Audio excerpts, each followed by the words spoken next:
November 9, 1999. Ociel Cárdenas and around 15 henchmen held 2 U.S. DEA and FBI agents at gunpoint in Matamoros, triggering this intense law enforcement operation that ultimately led to his downfall. Here are the tragic fates of famous drug lords in prison. Griselda Blanco, was a 69-year-old mother of 4, seen here in one of her many mugshots. As of yesterday, she is dead. In 1975, Griselda Blanco shot her husband because she was made to believe he was stealing money from her. And in 1983, she had her third husband assassinated after he left Miami with their child. However, these killings and many others brightened her spotlight on the map of the authorities, changing the course of her life for the worst. Griselda wasn't just a drug queen. She was the Black Widow, the godmother of cocaine, and one of the most ruthless crime bosses the world had ever seen. Long before Pablo Escobar became a household name, she was running the cocaine trade between Colombia and the U.S., raking in billions and leaving a trail of dead bodies behind her. In the 1970s and 80s, she dominated the Miami drug scene with her sheer brutality. Some say she personally ordered over 200 murders, including that of her own husbands, hence the nickname Black Widow. She pioneered the cocaine cowboy era, where shootouts in broad daylight were just business as usual. But as invincible as she seemed, her reign wasn't going to last forever. In 1985, the DEA finally caught up with her in Irvine, California. After years of dodging law enforcement, running from Colombia to Miami to California, she was eventually arrested and hit with 3 murder charges and drug trafficking offenses. The once feared Queenpin was now just an inmate at a federal prison. At first, Griselda still had some power. Even from behind bars, she continued running her empire, smuggling drugs through creative methods and keeping her enemies in check. But over time, the walls closed in, her cartel crumbled, her money ran dry, and her old allies abandoned her. Then came the ultimate betrayal. One of her most trusted assassins flipped on her, testifying against her in court. And just like that, her chances of regaining power were gone. But Griselda wasn't just losing control, she was losing her mind. Locked away in a tiny cell, paranoia would consume her. She'd spent decades being the hunter, but now she was just prey, waiting for her fate. Then something no one saw coming happened. She got out.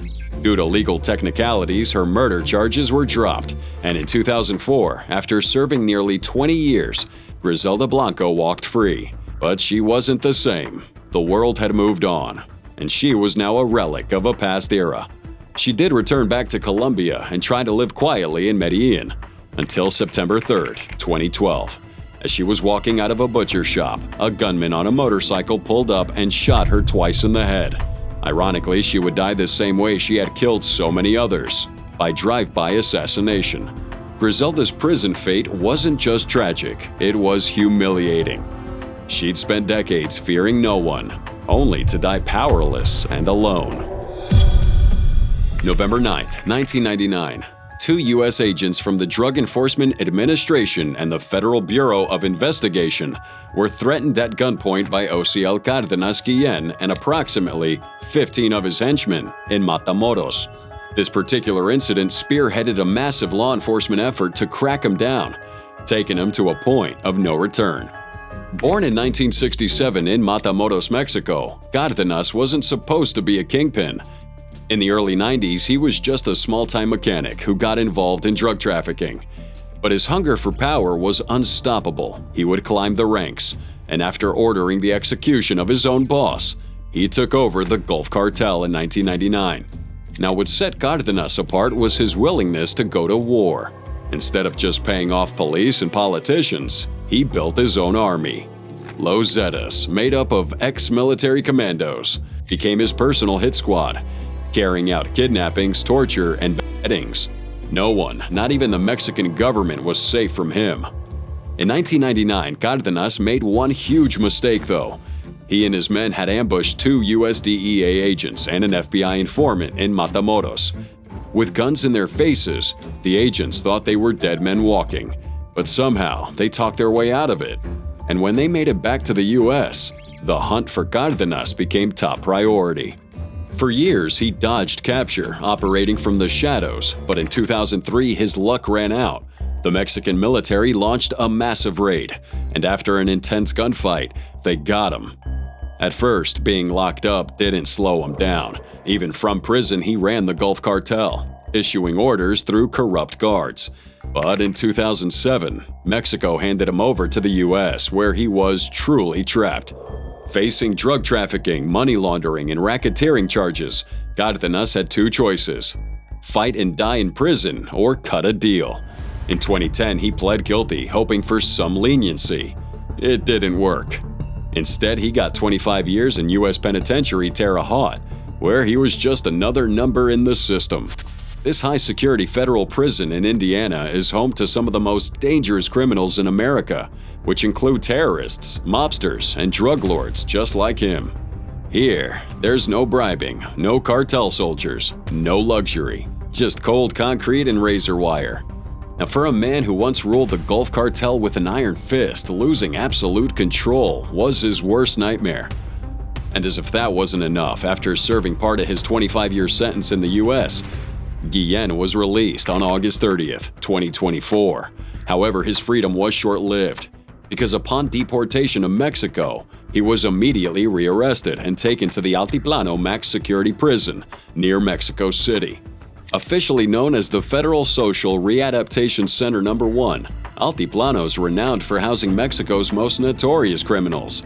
In this facility, he again faces charges related to drug trafficking, organized crime, and money laundering.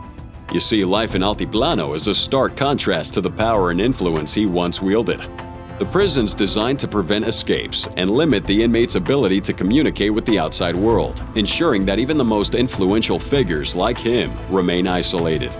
For Cárdenas, this represents a significant fall from grace, as he now navigates the challenges of incarceration in one of Mexico's most secure facilities. In 1971, Frank Lucas attended the championship boxing match between Muhammad Ali and Smokin' Joe Frazier, wearing a $100,000 chinchilla fur coat and a matching hat worth $25,000. This kind of caught the attention of the authorities, creating a path that led to his very end. Frank Lucas was regarded as the boss of bosses, the man who cut out the middleman and smuggled pure heroin straight from Southeast Asia during the Vietnam War. His empire made him a legend, flooding Harlem with blue magic, a brand of heroin so potent it put the mafia to shame. But as with all crime empires, his kingdom came crashing down, and prison was where his legacy unraveled. At his peak, Lucas was living like royalty, a mansion in Jersey, minks, diamonds, and a closet full of custom suits. But when the NYPD and DEA finally took him down in 1975, his world flipped upside down. Sentenced to 70 years, he had no choice but to flip on his own people. Lucas turned informant, helping the feds bring down more than 100 drug dealers and corrupt cops. And in return, he got his sentence reduced to 5 years. But that freedom wouldn't last long. By 1984, he was back behind bars, this time for trying to move more than $500,000 in drug money. Now the law was done playing games with him. Lucas had spent another 7 years locked up, watching from behind bars as the world changed.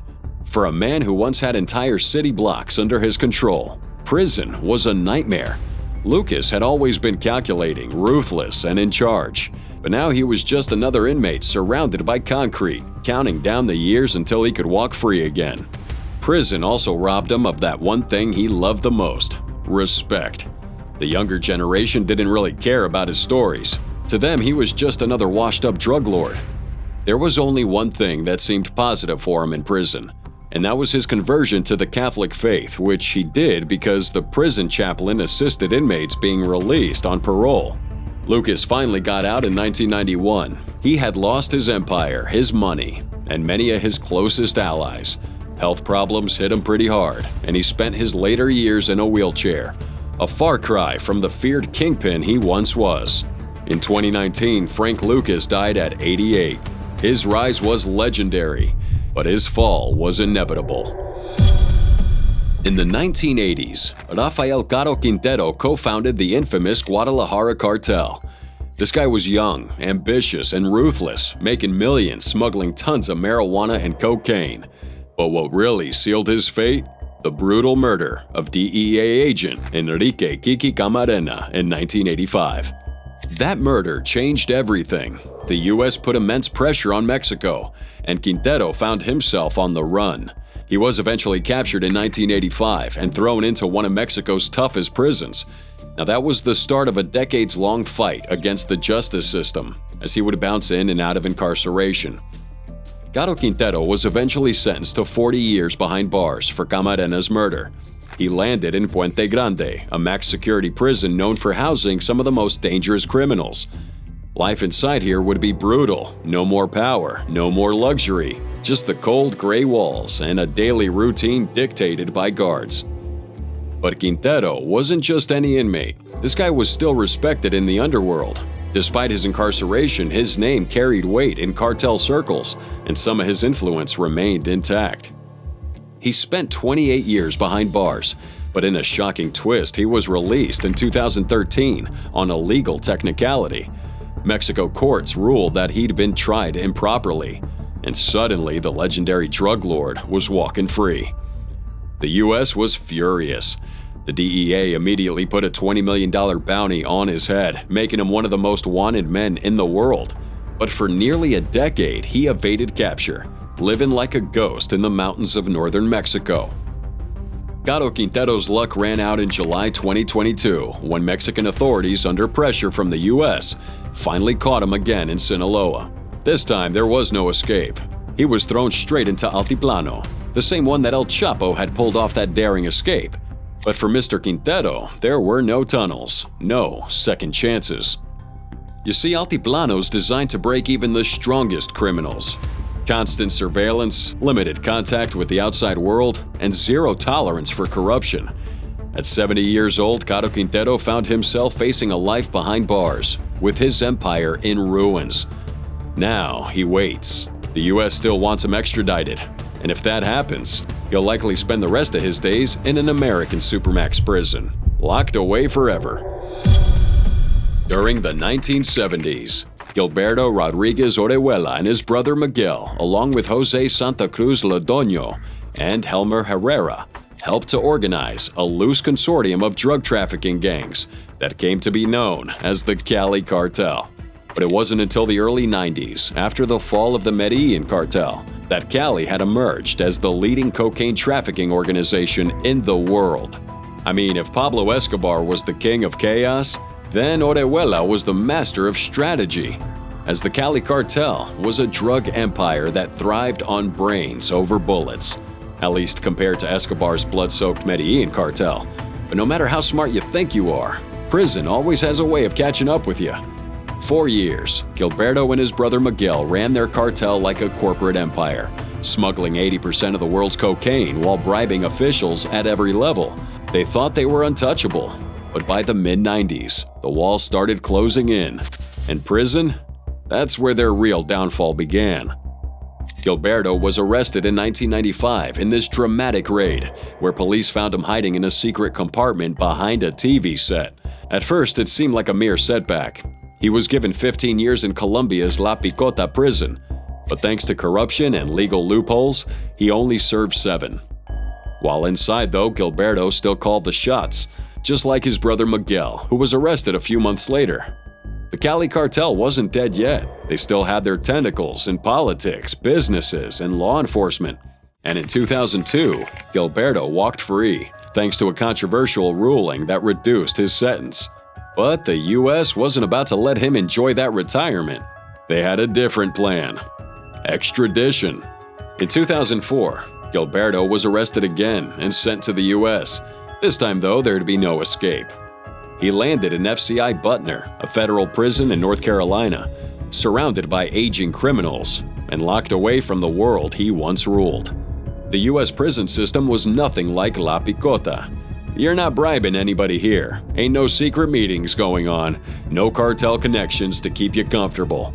This guy was another inmate, stripped of all his power, money, and influence. His health had deteriorated rapidly. Diabetes, cancer, and more would drain him. In 2022, Gilberto Orihuela died at 83, alone in a U.S. prison as a forgotten kingpin, fading into history.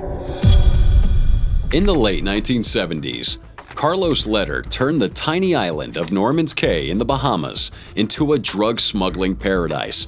But little did he know that his ambition and quest for power would change the course of his life forever. Carlos Letter wasn't just another drug dealer. This guy was a visionary, a madman, and a rebel all rolled into one. Born in Colombia, he co-founded the Medellin cartel alongside Pablo Escobar.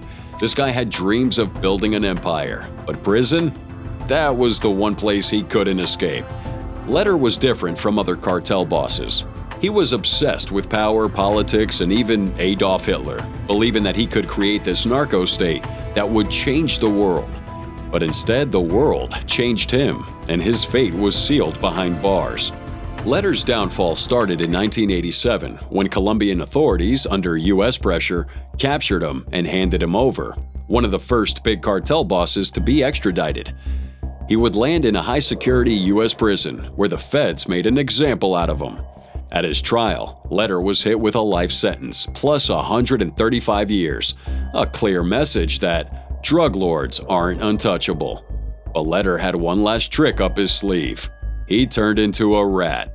Desperate to escape a lifetime in a cell, he cut a deal with the U.S. government, offering testimony against Panamanian dictator Manuel Noriega. It worked. His sentence was reduced to a total of 55 years, and in 1992 he was moved into witness protection, disappearing from the headlines. For years, Letter became a ghost, locked away in this undisclosed federal facility. While his former partners in crime were getting killed or thrown into brutal prisons, Letter vanished from public view. His name became almost a myth. Was he dead? Still in prison? Free? Who the hell knew? Rumors went around saying he was living under a new identity, but in reality, he was still a prisoner. As the years dragged on, the man who once controlled millions and smuggled tons of cocaine into the U.S. behind four walls of incarceration, far removed from his empire. Then, in 2020, after serving more than 30 years, Letter was quietly released and deported to Germany, his father's birthplace. He went from dreaming of ruling the world to living out his last years in obscurity, far from the business that once made him rich and powerful. In the end, Carlos Letter's biggest punishment wasn't prison. It was irrelevance. Estamos haciendo en este momento es identificar por dónde puede estar esta posible sucesión. Por lo que respecta al seguimiento de la... In 2005, Edgar Valdez Villarreal, aka La Barbie, committed one of the most brutal crimes of his career, which he did to assert dominance against the Los Zetas cartel. However, this was just one of the many atrocities he committed which brought him to the radar of the authorities, automatically sealing his fate. Now, most drug lords are born into cartel life, but Edgar took a different path. This guy wasn't from the streets of Medellin or the mountains of Sinaloa. He was a Texas high school football star, but instead of chasing touchdowns, this guy chased the cartel dream, climbing his way up the ranks until he became one of the most feared enforcers of the Beltran Leyva cartel. But here's the thing about La Barbie. This guy was cocky, reckless, and loved attention. Even in handcuffs, he would smirk for the cameras, like he was posing for a magazine cover. He too thought he was untouchable. But prison had other plans.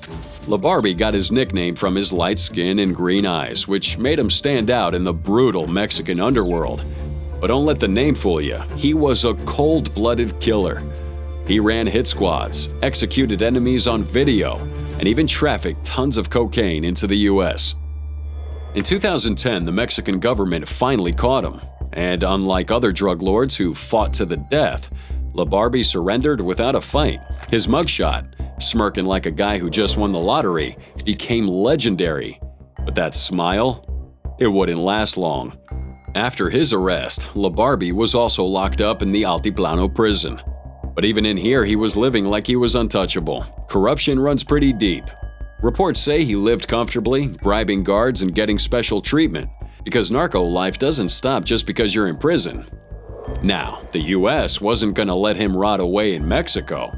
So in 2015, he was quietly extradited to the US, where the real punishment began. In 2018, LaBarbie was sentenced to 49 years in a U.S. federal prison, along with a $192 million fine, money he'd never see again.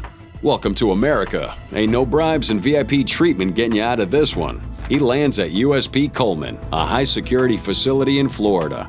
And then in 2022, something strange happened. According to Borderland Beat, he disappeared from the prison records.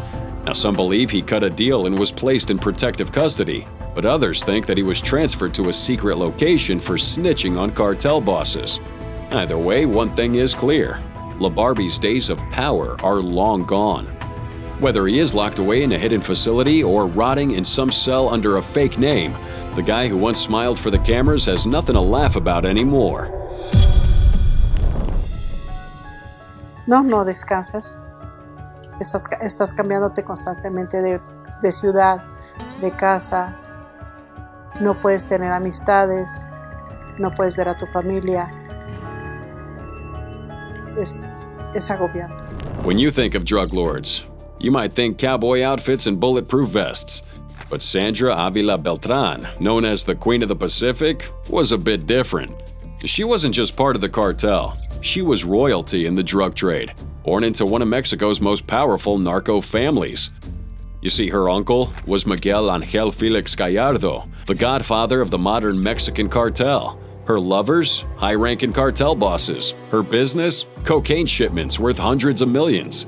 But while she lived in luxury for years, her empire did come crashing down, and prison wasn't too kind to her.